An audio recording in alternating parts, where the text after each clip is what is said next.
OP Singh जो है वो बीजेपी के एजेंट थोड़ी हैं, वो तो प्रदेश के नौकर हैं। और जो ये नौकर होते थे अब वो बॉस मालिक बन करके बैठे, तानाशाह बन करके बैठे, और ओपी सिंह भी उनमें से एक। थार पर और बुलेट पर कमेंट कर करके वो क्या जताना चाह रहे थे? जिस किसी के पास थार है, जिस किसी के पास बुलेट है, वो सब गुंडे बदमाश हैं। तो डीजीपी पर कमेंट करने का मतलब डीजीपी कोई भारतीय जनता पार्टी का कोई एडवोकेट थोड़ी है। ओपी सिंह जो है वो बीजेपी के एजेंट थोड़ी हैं, वो तो प्रदेश के नौकर हैं। जो आईपीएस हो, आईएएस हो, जो सिविल सर्वेंट हो, what is the meaning of civil servant?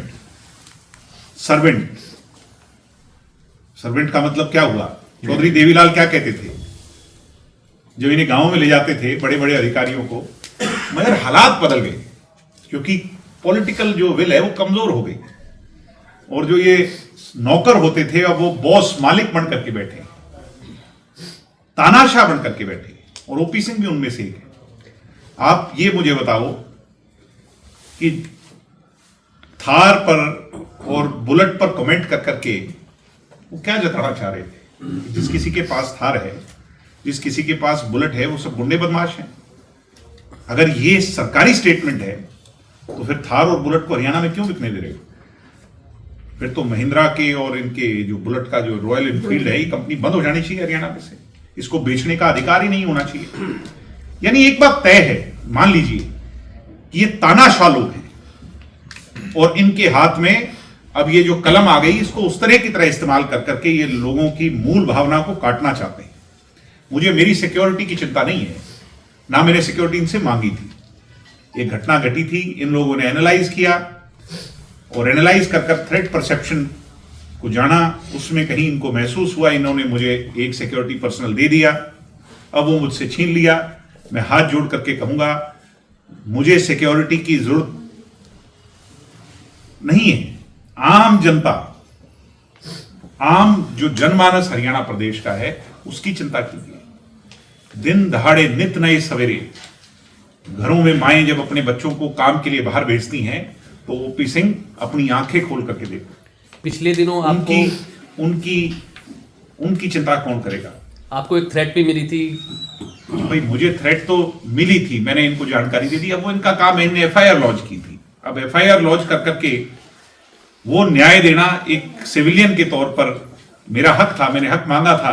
इन लोगों ने इन्हें जो लगा वो कर दिया, मगर उससे ये कतई नहीं कह सकते कि हरियाणा प्रदेश में बदमाशी, गुंडई, इनके हौसले टूट गए।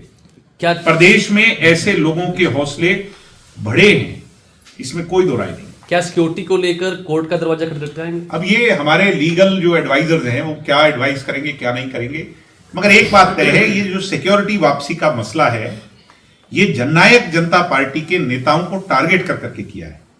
और रैली से अगले दिन इस तरह का तुगलकी फरमान जो है, ये हमें डराने का प्रयास है। मगर ओपी सिंह, हम तेरी गिदड़ भभकियों से डरने वाले नहीं है। चाहे सारी छीन ले, हमें किस बात की चिंता है? तेरा कोई एहसान थोड़ी है हमारे पर, और तू तो कितने दिन का, चंद दिनों का मेहमान है। ये मैं कह रहा हूं, ये विनाश काले विपरीत बुद्धि, नायब सिंह सैनी को समझ जाना चाहिए कि ये विनाश काल पर चल चुका है ये आदमी ओपी सिंह जो है। इसने तो ये फैसला ही कर लिया कि बेड़ा गर्क करके मारूंगा इनका, क्योंकि मैंने तो थोड़े दिन के बाद चले जाना है, इनको भी नहीं छोड़ूंगा। इसलिए ओपी सिंह को कहूंगा, सुधर जाओ और मवेशिया तंत्र को सुधारो। और ओपी सिंह, एक बात समझ लेना, मुझे मेरी पार्टी के किसी कार्यकर्ता को तेरे से कोई डर नहीं है।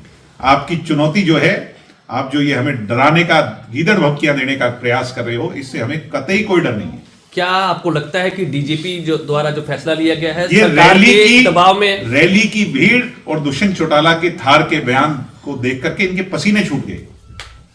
मुझे लगता है इस डीजीपी को तो रात को नींद भी नहीं आई होगी ढंग से। ये लोग तो हमें मारकर सोने वाले लोग थे, बीजेपी के लोग। जब हरियाणा प्रदेश की जनता ने अपने लाडले सपूत का हाथ पकड़कर फिर खड़ा कर दिया, तो इन लोगों को रात को नींद कैसे आती? क्या राजनीतिक दबाव है? दूसरे राजनीतिक दलों की तो सिक्योरिटी बढ़ा रहे हैं, जिनको ये, जो इनके करीबी हैं उनकी, अभी देख लीजिएगा बढ़ा देंगे। तो ये तय है कि जो इनकी गोदी में बैठेगा, जो इनके कहने पर चलेगा, जो इनसे डरेगा, ईडी और सीबीआई से डरेगा, अपने केसेस पर फैसले से डरेगा, वो इनके लिए अच्छी बुक्स में होगा, इशारा किधर है? वो आप जानते हो।